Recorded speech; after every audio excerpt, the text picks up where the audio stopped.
Madam, சாதிவாரி கணக்கெடுப்பு தான் பிரதானமா பாமக கேள்வி. அது திமுக தரப்புல என்ன பண்றாங்க? சாதிவாரி கணக்கெடுப்பு தேவையான தீர்மானம் நிறைவேற்றிருக்கோம், அது புதிய பிரச்சனை இருக்காது. சாதிவாரி கணக்கெடுப்பு கண்டிப்பாக அவசியம் எடுக்க வேண்டும். இன்னும் பாத்தீங்கன்னா இன்னும் சில நாட்களில் அந்த சாதிவாரி கணக்கெடுப்பு எடுக்கவில்லை என்றால் நம்மளுடைய 69% இடஒதுக்கீடு தமிழ்நாட்டில் மட்டும்தான் இருக்கு.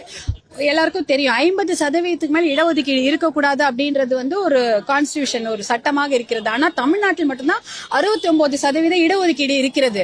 அதை யாராலையுமே தடுக்க முடியாது. ஏன்னா அதை 9th ஷெட்யூல்ல அன்றைய முதலமைச்சராக இருந்த ஜெயலலிதா அம்மையார் அவர்கள் தான் அதை 9th ஷெட்யூல்ல சேர்த்தாங்க. 9வது அட்டவணை எது 9th ஷெட்யூல்ல சேர்க்கிறாங்களோ அதை அதாவது உச்ச நீதிமன்றமோ நீதிமன்றங்களோ அதை தடை செய்ய முடியாதுன்ற ஒரு சட்டம் இருக்கிறது. ஆனா அதே மீறி நிறைய பேர் கேஸ் போட்டிருக்கிறாங்க. இப்ப அந்த கேஸ் உச்ச நீதிமன்றத்துல வந்ததுன்னா தமிழ்நாட்டுல ஒருவேளை அதை தடை செய்து விட்டார்கள். எந்த முகாந்திரத்துல தடை செய்ய முடியும் தெரியுமா?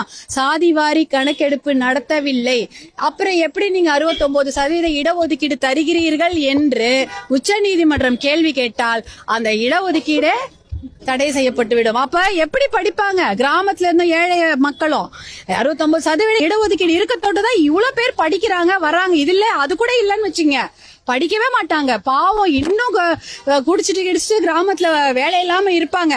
69% இடஒதுக்கீடுக்கே இப்ப ஒரு கத்தி மாதிரி தலையில தொங்கிட்டு இருக்குது. அந்த கேஸ் வர போகுது இன்னும் கொஞ்ச நாள்ல. அப்ப ஜட்ஜுங்க கேட்க போறாங்க, ஏன் சாதிவாரி கணக்கெடுப்பு எடுக்கல, எப்படி எந்த முகாந்திரத்துல நீங்க 69% இடஒதுக்கீடு கொடுக்குறீங்கன்னு அவங்க கேட்டாங்கன்னா கண்டிப்பாக சாதிவாரி கணக்கெடுப்பு நடத்தல நான் சொல்லுவாங்க. அப்ப அதுக்குள்ள நடத்தி முடிச்சிருக்கணும், ஒரே மாசம் நடத்தி முடிச்சிடலாம். சாதிவாரி கணக்கெடுப்பு என்பது பெரிய கஷ்டம் கிடையாது. இவ்வளவு இன்ஃப்ராஸ்ட்ரக்சர் இருக்குது, இவ்வளவு உள்கட்டமைப்பு இருக்குது. ஒரே மாதத்தில் நம்ம சாதிவாரி கணக்கெடுப்பு நடத்தி முடித்து விடலாம். முடிச்சுட்டா நம்ம சொல்லலாம்ல, இவ்வளவு பேர் பிசி இருக்கிறாங்க, இவ்வளவு எம்பிசி இருக்கிறாங்க, இவ்வளவு பிற்படுத்தப்பட்ட மக்கள் இருக்கிறாங்க, இவ்வளவு இடஒதுக்கீடு அதற்காக தான் கொடுத்திருக்கிறோம்.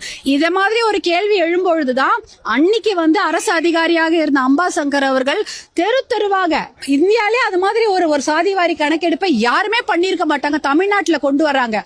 அம்பாசங்கர் கமிஷன் சொல்லிட்டு தெரு தெருவாக போய் அவர் சென்சஸ் மாதிரி சாதிவாரி கணக்கெடுப்பு நடத்தி அதை தரவு கொடுக்கிறாரு. எதுக்கு? 50% இங்க அப்ப 50% பிசிக்கு எப்படி கொடுக்குறீங்கன்னு கேள்வி வருது. அந்த 50% பிற்படுத்தப்பட்ட மக்கள் தமிழ்நாட்டுல இருக்கிறாங்க அப்படின்னு அவர் சொன்னதுனால்தான் 50% பிசி இடஒதுக்கீடு நம்ம கிடைக்குது. நமக்கு அது அப்படியே நிலைச்சு நிக்குது. சோ அன்னைக்கும் சாதிவாரி கணக்கெடுப்பு நடந்து எவ்வளவு நாள் ஆகுது பாருங்க. அது 1960s பண்றாங்க. இன்னைக்கு எடுத்தே ஆகணும், நம்ம அந்த கட்டாயத்துல இருக்கிறோம். இல்லைன்னா இந்த 69% இடஒதுக்கீடு கூட பிரச்சனை தான். நன்றி.